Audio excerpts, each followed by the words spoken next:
وہ اس کی ٹریننگ چل رہی ہوتی ہے. جیسے دانہ زمین کے اندر جاتا ہے تو باہر نکلتا ہے. پھر اللہ تعالیٰ نے آگے فرمایا کہ جب وہ اپنی نوجوانی کو پہنچا، اب جی وہ بچپن سارا وہاں پہ گزر گیا، اب وہ جوان ہو گئے، وہ بہت حسین خوبصورت ڈیشنگ ان کی پرسنالٹی کہ پوری دنیا میں جتنے بھی کوئی ڈیشنگ اور حسین لڑکے نوجوان ہیں ان کی حسن اور خوبصورتی اور جوانی ایک طرف، اور حضرت یوسف علیہ السلام کی ڈیشنگ پرسنالٹی، حسن خوبصورتی ایک طرف. خوبصورت ترین نوجوان تھے وہ، ہر طرح سے مکمل نوجوان تھے وہ. اور جب وہ اپنی نوجوانی کو پہنچے، حکم اللہ نے اس کو حکمت بھی دی اور علم دیا. اللہ تعالیٰ نے ان دو چیزوں پہ فوکس کیا، ان کے حسن پہ. قرآن نے کہیں ایک لفظ بھی نہیں بولا، جس سے پتہ چلتا ہے کہ اللہ تعالیٰ کی نظر میں کون سی چیزیں انسان کو معزز کرتی ہیں. اللہ نے حکمت اور علم دیا. اچھا، اب ہوا یہ کہ جس کے گھر میں وہ رہ رہے ہیں، اب وہ خاتون، ظاہر ہے کہ حضرت یوسف جب بچے تھے تب ان کے گھر آئے تھے تو وہ تب جوان تھی، اس کی شادی ہو چکی ہوئی تھی، تو ایج ڈفرینس بھی بہت تھا، لیکن اتنے وہ خوبصورت تھے کہ ان کی ایج سے بڑی ایج کی خاتون ان پر فریفتہ ہو گئی، ان پر دل ہار بیٹھیں. اور دل ہارنے سے آگے قدم ان کو کہ آؤ ہم آپس میں غلط جنسی تعلقات پیدا کریں، جس کے نتیجے کے طور پر انہوں نے ان کو ایک روم ریڈی کر کے وہاں پر بلایا. یا یوسف آئی تلک، دروازے بند کر کے کہنے لگے یوسف جلدی جلدی آؤ. جب جا کر انہوں نے دیکھا کہ یہ اس عورت کے تو ارادے خطرناک ہے، تو انہوں نے کہا معاذ اللہ، اللہ کی پناہ، میرے مالک نے مجھے اتنی اچھی طریقے سے رکھا ہوا اور میں اسی کے گھر میں نقب لگاؤں؟ بالکل نہیں، ایسا نہیں میں کر سکتا. تو جو کردار کی بلندی یوسف علیہ السلام کی یہاں پہ اللہ نے پیش کی ہے، وہ نوجوان لڑکوں کے لیے ایک مثال ہے. اس نے اس کو پکڑا، یوسف وہاں سے بھاگے. اب جب یہ ہوا تو وہ دونوں آگے پیچھے بھاگے دروازے اور جب یہ ہوا تو عین دروازے پہ اس عورت کا خاوند مل گیا. اب اس نے جب دیکھا کہ وہ پیچھے حضرت یوسف علیہ السلام کو پکڑنے کی کوشش میں حضرت یوسف کی قمیص پیچھے سے پھٹ گئی اور دروازے کے بالکل سٹارٹ میں وہاں پر اس کے خاوند کو دروازے پر پا لیا. عورت نے کہا اس کی کیا جزا ہے جس نے تیری گھر والی کے ساتھ برائی کا ارادہ کیا، سوائے اس کے کسے قید کیا جائے یا دردناک سزا ہو. حضرت یوسف ہکا بکا رہ کر اس عورت کی شکل دیکھ رہے ہیں، ابھی تھوڑی دیر پہلے یہ مجھے کیا کہہ رہی تھی اور اس نے کیسے پینترا بدلا ہے. ہوئے ہوئے اس عورت کی چالاکی، اس عورت کی مکاری، اس عورت کا فریب، اس عورت کی جو ہے وہ ساری نظر آتی ہے کہ ایسی عورتیں بھی ہوتی ہیں جو خود مردوں کو پھسلانے کی کوشش کرتی ہیں. ضروری نہیں ہے کہ مرد ہی خراب ہوں، اللہ نے قرآن میں بتا دیا ہے کہ ایسی عورتیں بھی ہوتی ہیں جو خود عورت ہو کر اپنی عورت ہونے کو کیش کرواتی ہیں، اور پھر جب ان پر کوئی اٹیک کرتا ہے تو فوراً عورت کارڈ کا سہارا لے لیتی ہیں کہ اس نے مجھے پھسلایا تھا. پھر انہوں نے کہا کہ اگر اس کی قمیص پیچھے سے پھٹی ہے تو یہ لڑکا سچا ہے، عورت جھوٹی ہے. اگر یہ قمیص سامنے سے پھٹی ہے تو وہ زبردستی کر رہا تھا، عورت نے چھڑانے کی کوشش کی، دیکھا قمیص تو پیچھے سے پھٹی تھی، مطلب یہ کہ وہ بھاگ رہا تھا، عورت نے پیچھے سے پکڑا.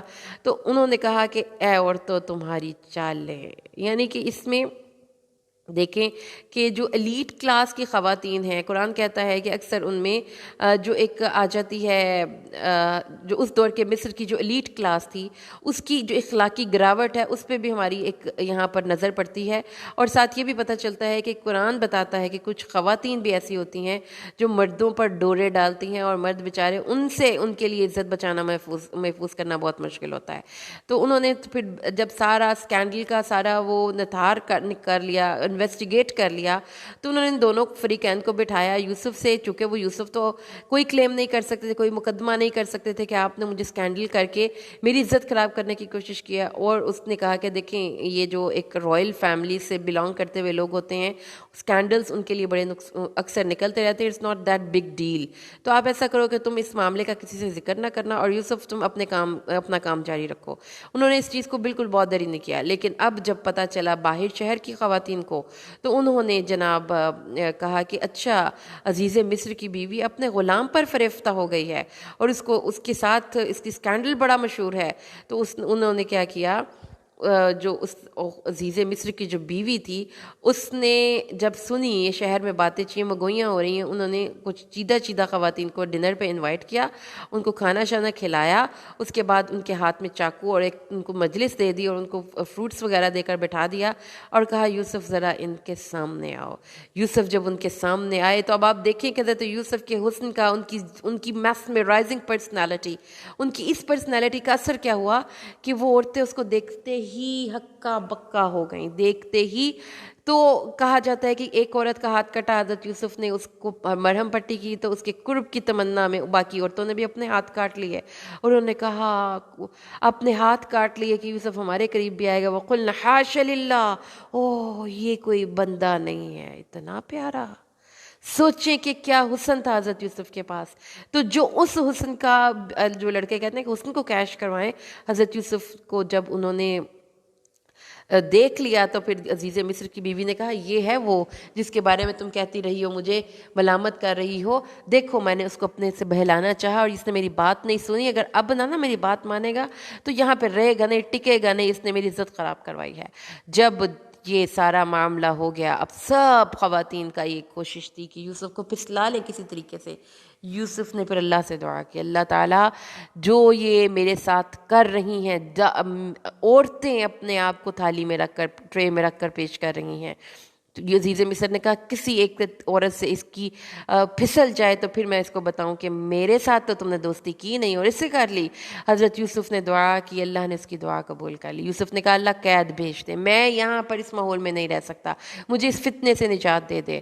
پھر جب سب وہاں پہ مردوں نے دیکھا کہ عورتیں اس لڑکے کے پیچھے پڑی ہوئی ہیں، انہوں نے کہا اس کو منظر سے غائب کرو، کچھ عرصے کے لیے اس کو قید میں ڈال دو۔ اب زندگی کا ایک اور دور شروع ہو گیا، قید۔ اور قید بھی کیسی قید کہ بلا، دیکھیں حضرت یوسف کی زندگی میں بے خطا ان کو، بے جرم ان کو جو ہے سزائیں جھیلنی پڑیں۔ جو محبت کرتا تھا باپ اور سزا بھگتی یوسف نے، یوسف کا تو کوئی قصور نہیں تھا۔ محبت کرتی تھی زلیخا اور سزا بھگتی یوسف نے، ان کو قید میں ڈال دیا۔ اور حضرت یوسف وہاں پہ ایک غلام ہے، ایک ملازم ہے، کسی کو کوئی پتہ نہیں اس کا آگے کون ہے اور پیچھے کون ہے، کوئی ان کا پرسو نہیں کرنے والا، کوئی پرسان حال نہیں، قید میں چلے گئے۔